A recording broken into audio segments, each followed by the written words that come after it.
नमस्कार, recipes with तारामध्ये तुमचे सर्वांचं स्वागत आहे. तर आज आपण कोजागिरी पौर्णिमा स्पेशल मसाला दूध आयुर्वेदिक पद्धतीने बनवणार आहोत. चला तर सुरुवात करू रेसिपीला.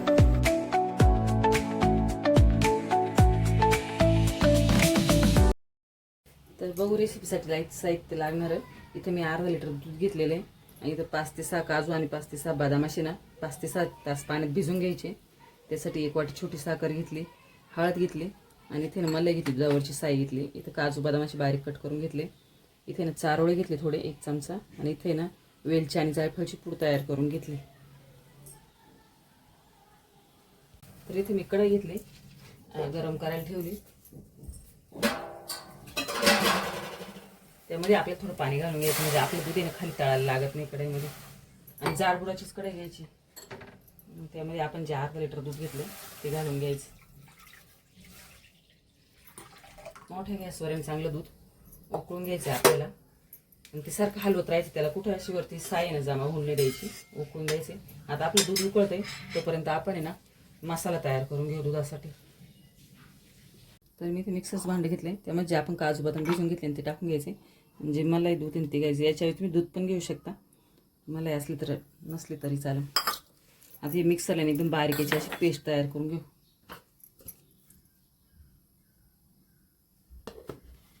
तर मी अशा प्रकारे पेस्ट तयार करून घेतली, तुम्ही बघू शकता.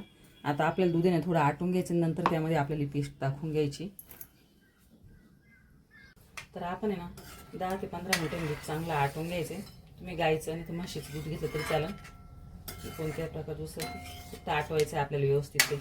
आणि आपण आयुर्वेदिक दूध बनवतोय, मसाला दूध कोजागिरी पौर्णिमेसाठी. यामध्ये आपण कुठलाच बाहेरचा मसाला पण टाकलेला नाही, आपण घरीच असा मसाला तयार केला. त्यामुळे नाही केशर नाही काही, खूप छान असं दूध तयार होते. तुम्ही पण नक्की करा या कोजागिरी पौर्णिमेला.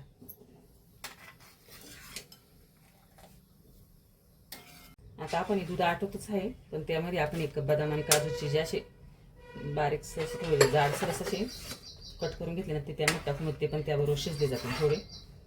आणि चारोळे पण टाकून घेऊ.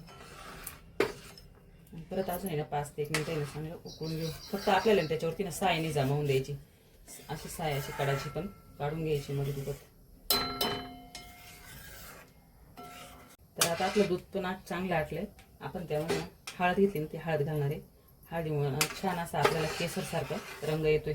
केसर पण टाकायची गरज नाही, आणि शिवाय आयुर्वेदिक आहे हळद आपल्याला, त्यामुळे तुम्ही पण नक्की करा असं हळद टाकूनच. आता हळद टाकून झाली.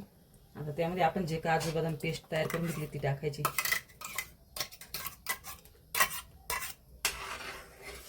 ही पेस्ट टाकल्याच्या नंतर 5-1 मिनिट आपल्याला फक्त उकळून घ्यायचं आणि साखर नंतर टाकायची. साखर टाकायला कधीच घाई करायची नाही, कारण साखर जर टाकली ना आपलं दूध असं चिकट चिकट होतं. त्यामुळे साखर शेवटीच टाकायची आपल्याला, वेलची पावडर आणि साखर.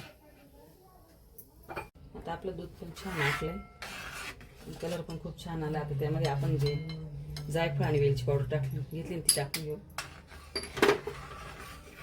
आणि साखर तुमच्या आवडीनुसार, तुम्ही किती गोड पाहिजे त्यानुसार टाकू शकता. थोडं 5-1 मिनिटं गरम करून घेऊ फक्त उकळून, आणि आपलं मसाला दूध तयार झालं. तर आपली मसाला दूध ही रेसिपी तयार झाली, आणि एकदम आयुर्वेदिक पद्धतीने तुम्ही पण या कोजागिरी पौर्णिमेला नक्की करून बघा. व्हिडिओला लाईक करा आणि चॅनलला सबस्क्राईब करा. व्हिडिओ पाहिल्याबद्दल सर्वांचे मनपूर्वक धन्यवाद.